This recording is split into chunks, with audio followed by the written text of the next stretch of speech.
So, good afternoon, everybody. It's good to see that lots of you interested in the topic that I'm going to present today. I'm going to talk about our journey from data analytics, or excellence in data analytics, to be precise, to data science.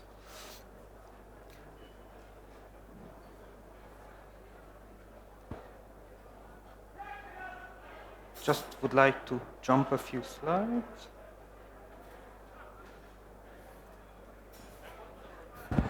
This is the presentation.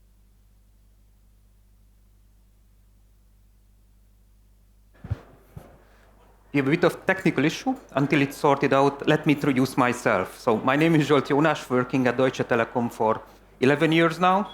I will be celebrating my 20th engagement in the procurement business next year.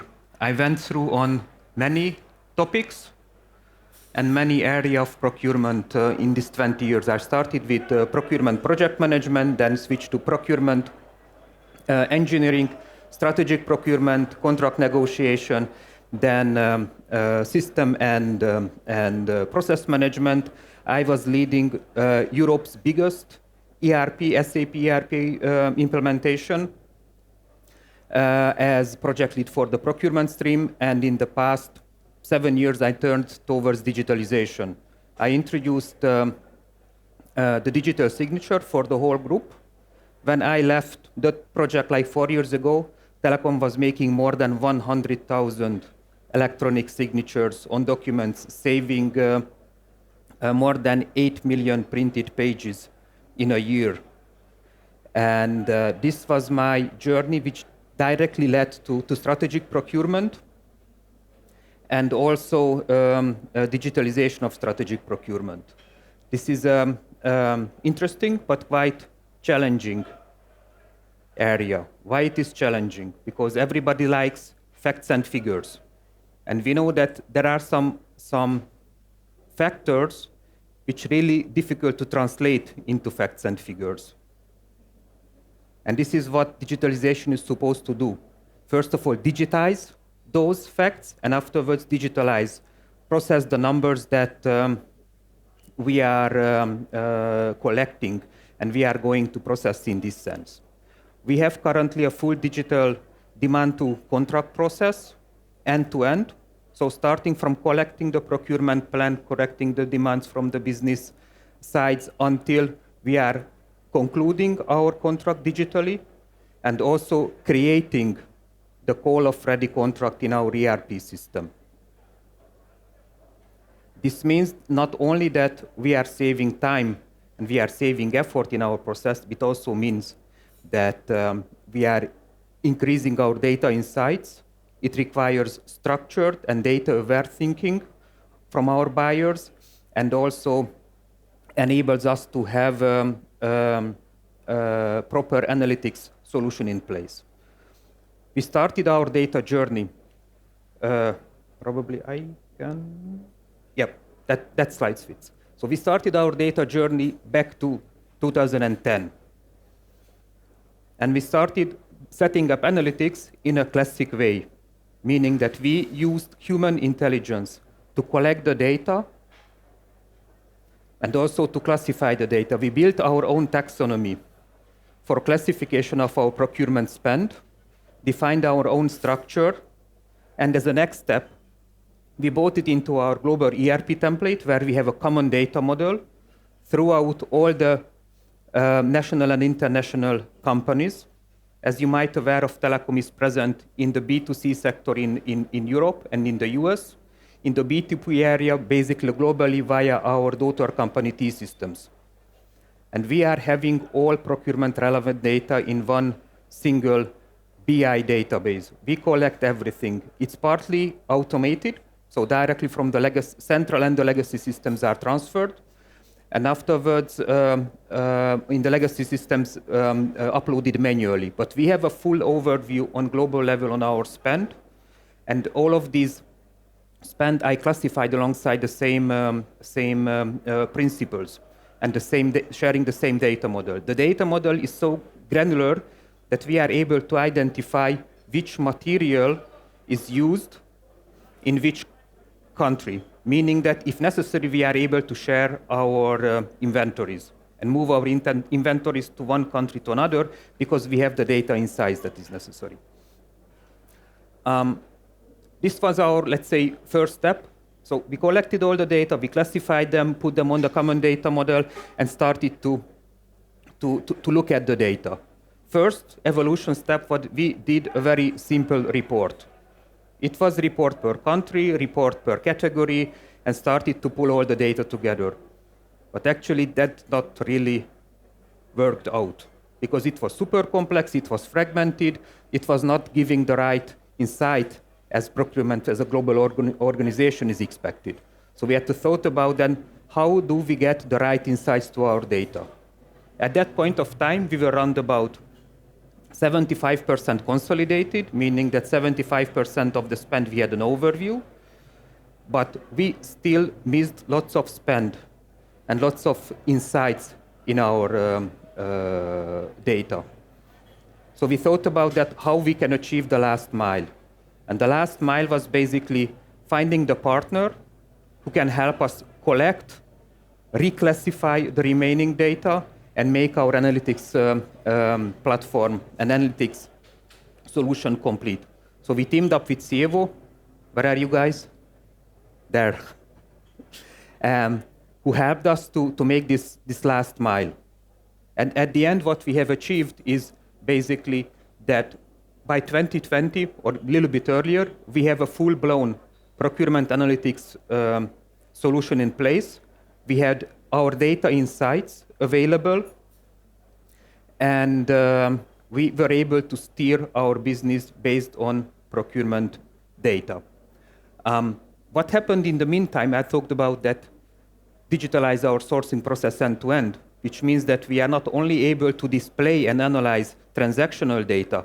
So what happened once the purchase order were sent out?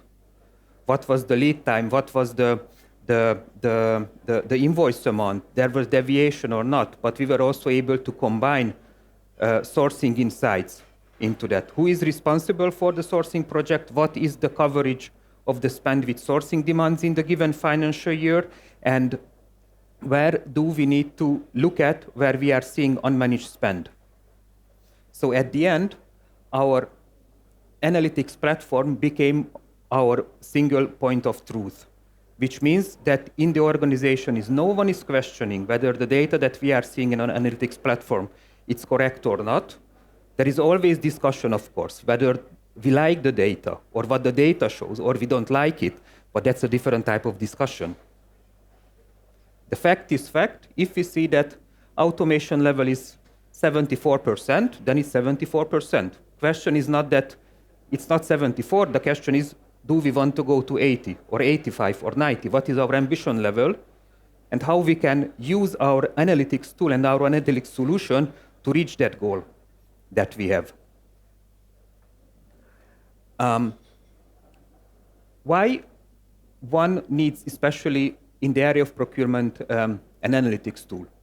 It provides and directs the attention to the right topic, meaning that you can better focus, you can better make decisions, and you can fish where the fish are, meaning that where do I need to act, where I see problems or where I see potential for improvements. This is what your analytics solution or analytics platform at the end should deliver to you. It can help identify rush spend, maverick buying, in general making your spend management better. It also increases compliance, but also delivers opportunities in terms of negotiate more and don't leave money on the table. When it comes to compliance, you have a proper audit trail. So once you click on the system, you find what the data that was used, how the data was generated and used throughout your procurement process. Was it done in a compliant way or on a non-compliant way? Why we teamed up with Cievo? We teamed up with Cievo because we not only needed a platform or a system or a database, because we all had all of these with us. But we needed competencies which helps us to reach the last mile, to help us to classify the last 25% of our spend, or to be precise, reclassify, that we have a full-blown insights to our data. And currently, we have 99% of our procurement data classified, having the right insights and assignment. And we have almost 100% of our suppliers are covered by risk management, which we can also cover from our analytics platform.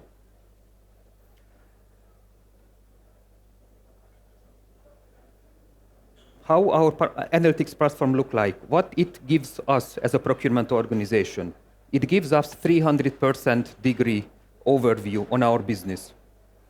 But not only procurement as a whole, also to the single units that are responsible or participating in the procurement process, starting from the spend and purchase order volume, category overview, supplier overview, and also sourcing.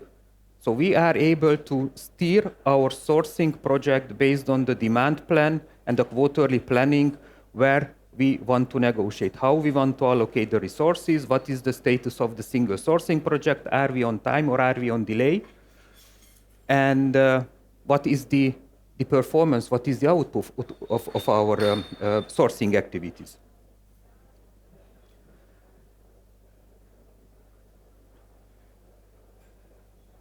What are the, let's say, the key takeaways having an analytics platform in place? It should deliver, and it is delivering, the single point of truth. It is our consolidation layer. So whenever an analytics question comes or data topic pops up, we are always putting it on our analytics platform. It's continuously evolving in terms of data content and also in terms of features and dashboard. The previous presentation was about LKSG. We are going to bring our monitoring solution there. We are monitoring our CO2 impact also in our analytics platform. So giving the full and relevant insights to our procurement business that we need in terms of sourcing, in terms of planning, in terms of sourcing projects execution, and in terms of reporting and analytics. The natural question came, okay, what's next? We have a super platform. We collected all of our data. We have lots of data. We have all the data insights. We are able to steer our organization via KPIs. We are able to identify where we need to act. Then what's next? What do we do with all of this data? As a typical descriptive analytics, are we just looking back and analyzing that, okay, I see what had happened. I need to decide, am I acting, or I'm okay, or I just close my eyes and skip, or I want to improve, or we get this data working. And this is what we thought about and decided to get our data working. I believe everybody knows this picture. What is the evolution of analytics from the descriptive one to the prescriptive one? The thing is, it looks easy, right?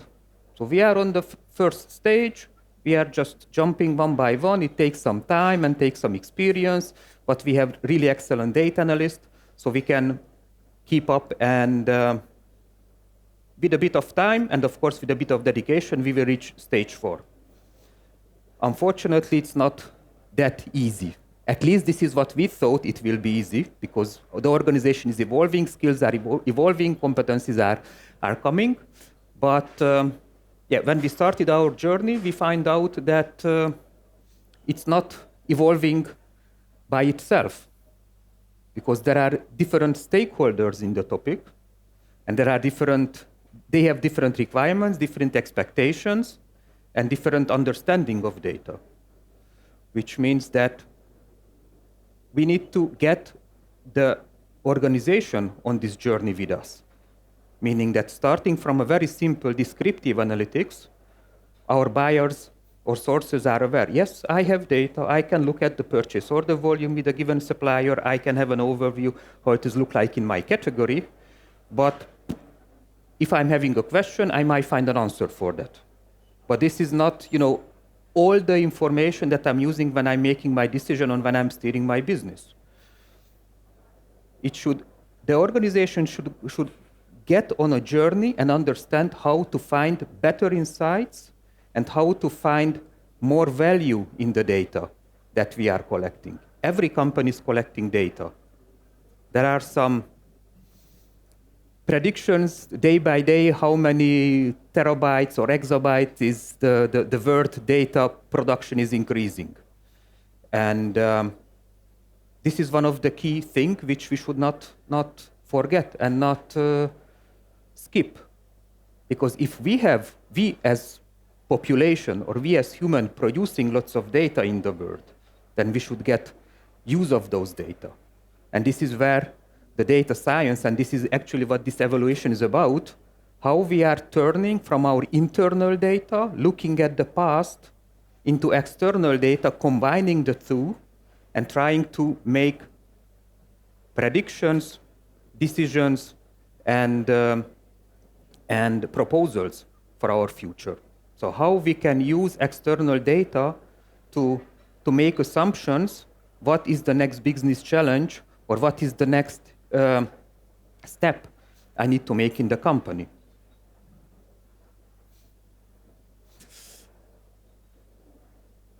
But it also means that it requires different skills from our people, our own business analysts.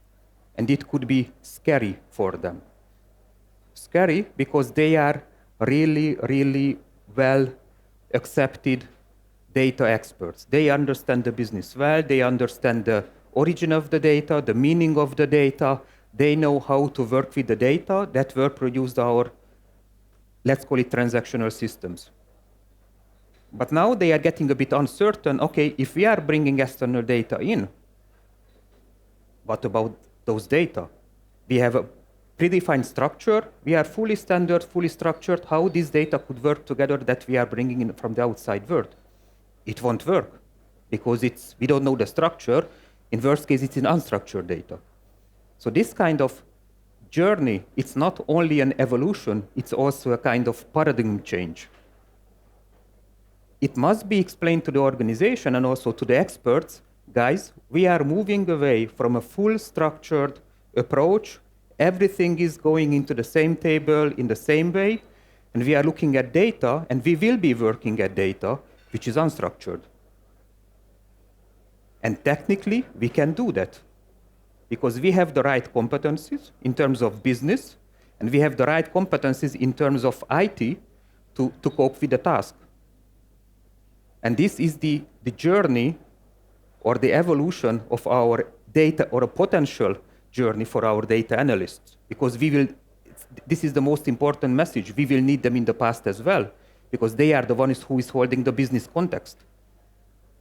A data engineer or a data architect who has more IT skills than business skills not necessarily will be having those competencies, not having the business context. But some analysts will start the journey evolving into a data engineer who is able to prepare and start combining data from internal and external world if necessary. We will have data architects who will be able to define how this internal and external data should be put into some kind of structure, if it will be a structure, we don't know. That the data is combined together and giving us the insights that we are looking for. And we will have data scientists at the end who are completely far from the business. They probably have no clue about procurement, but they know what mathematical methods can be used in order to clean the data, find the patterns, and make or build up a kind of prediction model, statistical prediction model with the required level of confidence that where our data involvement will end.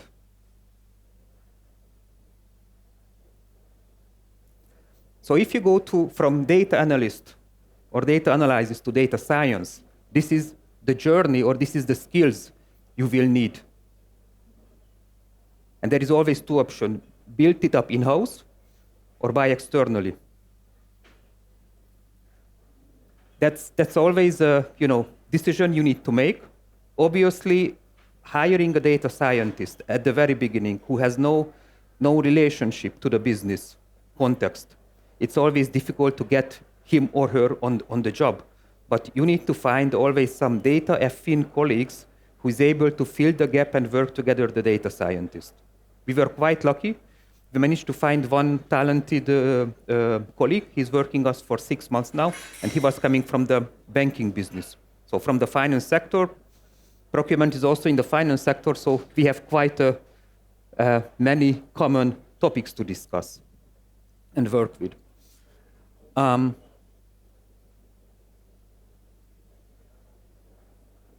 What's next? I mean, what is the next challenge? What is the real challenge with the data science we need to be informed and be aware of? The fact is, when we were in the descriptive analytics area, we were working with internal data. Now we're looking at external, which means that our data need will be evolving. We will need to have extremely many external data. What does that mean? That the trust in our organization will go down. We don't know the data source, we don't know the history of the data, who produced this, can I trust the data? Is it up to date? We don't know. So we need to have a proper data validation in our team which confirms, yes, the data is up to date, it fits to the purpose, and we are carefully selected it. This is the task of the data scientist. But this is not the only thing. While we are in the stage 1, in the descriptive phase, we are using very simple mathematics, meaning that we are using simple arithmetic formulas which everybody is able to follow. Elementary school, maths. When we are moving to the data science, we are using super complex statistical methods, optimization algorithm, and predictive models, which I'm also not able to understand. But I have the full trust in the data scientist that he or she knows what he or she is doing. And we need to build this trust. This trust cannot be built in a way that, we developed our first data science use case, and we are able to predict, early insolvency, for example. Yeah, why, how? So far we were detecting insolvency once it was announced. Yeah, but now we can announce 6 to 12 months earlier that is happening. This is what a predictive model is delivering to us. This is the purpose. We want to predict what will be happen with very high confidence in the future. If you ask someone, okay, but how you do that? Or what was your approach and formula? No one will understand. Probably 2 data scientists can talk to each other and say, yeah, that works, or you missed one parameter. But typically these models working with combination of internal and external data, and I can tell you it's not simply adding up 2 numbers. And how to overcome this challenge? And coming down a little bit into the content.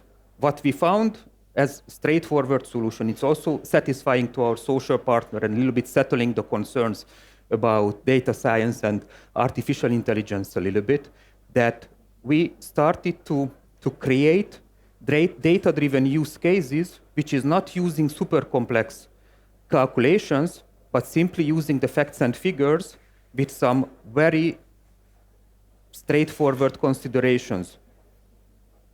My favorite example, contract lifecycle. We have a proper digital contract lifecycle management solution, which contains, of course, contract as a legal document, but also metadata. So what are the master data of our contracts? We have one specific field, which has contract end date. It can perfectly use to create a procurement demand 6 to 12 months upfront, depending on, of course, what is let's say the life cycle of the sourcing teams. Create a demand, hey guys, in the next 6 to 12 months, one of your contracts will be expiring, so you want to do something with it. You want to terminate, then do nothing, it will terminate itself, fully automated. You want to check the conditions, if it is still valid, then you have to extend the contract, check the target value, check the signature, fitting to the signature guideline because we have to be compliant. Or if the market conditions are significantly changed, you want to renegotiate. Or you say that, no, this is a very old contract, I want to completely renegotiate it. This is a very simple and straightforward use case. Other example, and I don't want to spend too much time on that, proposal for long list. If you have a proper supplier management solution in place where the data is continuously updated by the buyers or by the suppliers, by the way, that's the preferred scenario, so the supplier is keeping their data up to date, you can easily put together a long list proposal. Checking the capacities, checking the material group keys where the supplier is involved, starting a sourcing event, these are your favorite suppliers, these are where we have a contract with, this is what you as a buyer should consider inviting them to a sourcing event. And then we are moving to the, let's say, next level of evolution where we are having complex data-driven use cases which typically requires data science involvement. So when it comes to demand forecasting, simple scenario, what are the running contracts from the previous financial years? Most probably they will be continued or renegotiated for the current financial year. But how do we measure what are the risks that those are evolving with the supplier, geopolitical situation, or in the markets? How we are going to tackle the inflation impact? Do we want to renegotiate the contract early just to secure our positions?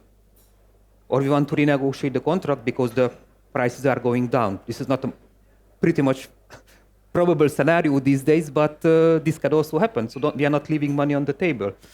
Other example, autonomous negotiation. It requires artificial intelligence to find out what is the best argumentation to renegotiate the contract, a frame agreement, or negotiate price increase requests from the suppliers.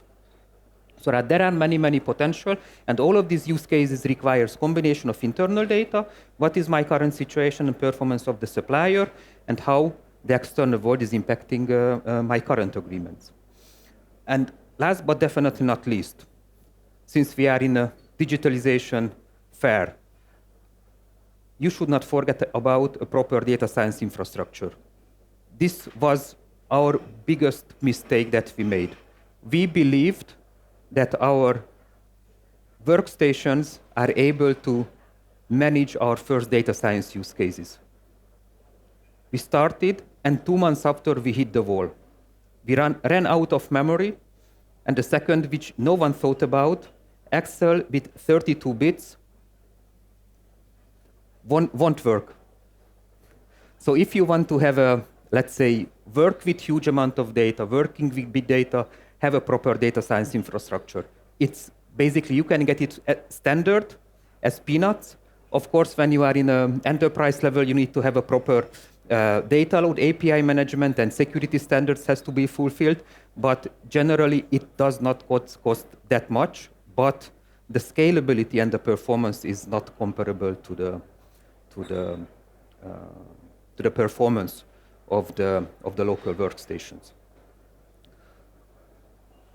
So that was my part for today. Sorry for the for the trouble at the very beginning. I hope I was able to bridge the time in between, but you have not missed a lot. So when I switched to the new set of slides, then the content was already coherent, what I wanted to say. So thank you for your attention, and enjoy the rest of the day. Your applause. Not sure whether everybody realized we had the wrong slides from him from another presentation. I think something from last year, which was coming up, and then he switched after 10 minutes. So I think most people didn't even realize. No so thanks for holding that one. Yeah, looking at the room, any questions on the Telekom case we've been just seeing? Gerne auch auf Deutsch. Gerne auch auf Deutsch, genau. Ich kann ja mal die Geschichte erzählen, die du mir im Vorcall erzählt hast. Also wenn er morgens vorm Spiegel steht und mit seiner Tochter in der Verhandlung ist, wo ist denn jetzt der Kamm, wo ist die Bürste? Und das ist bei Mädchen manchmal in dem Alter wohl so, dass sie relativ schnell weg sind. Dann war da ein Statement, du findest dich morgens mit dem Hello Kitty Kamm hin und wieder vor dem Spiegel. Was ist dein Learning daraus oder was war der Grund, warum du mir das erzählt hast? Yeah, basically the learning is that you don't have to be all the time perfect.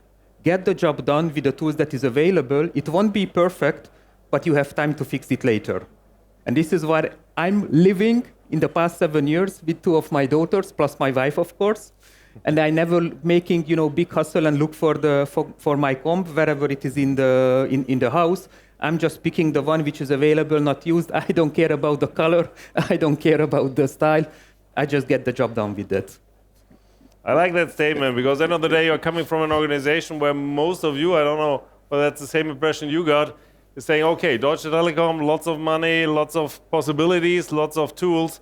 End of the day, it's about starting the process. And I like the 4-step process, including the danger that we might lose trust in these complex results out of the data. Maybe you can give us a quick answer on that one. What is your advice for that? How can we make sure that within this speed of digitalization and the speed of data available, the outcome, we cannot even prove is it true what we see there? How can we build trust and maintain trust? Because we are doing decisions based on these data. Yep, so I would like to reflect to the first part. Deutsche Telekom has lots of money and lots of system, yes. But our value in terms of operations, not in our system, it's in our data. So take care of our data, increase the data awareness in the organization, and make them data discipline. So everybody should be ideally understand what is the relevance of their work and how the data that they are creating and processes, how it is impacting the end-to-end process. This is, of course, the ideal case. How we can get on this journey with the people, how we can increase the trust, showing them what data can do. As I showed before, start with a very simple use case. Show them, if you are maintaining your contract data, I can help you with create a demand where you don't need to pre-fill all the data fields by 0. We can take everything that you have in the system you entered. With technology, we are able to clean the data or extend the data, and you having a fairly good prepared proposal from us, which you can take further, or with a single click, no, I don't need it, reject. It goes to the trash, it's not harming you. So step by step, showing the value of the data and how far data can help increasing the productivity and increasing the effectiveness of your organization. And then, of course, as a next evolution step, technology will help.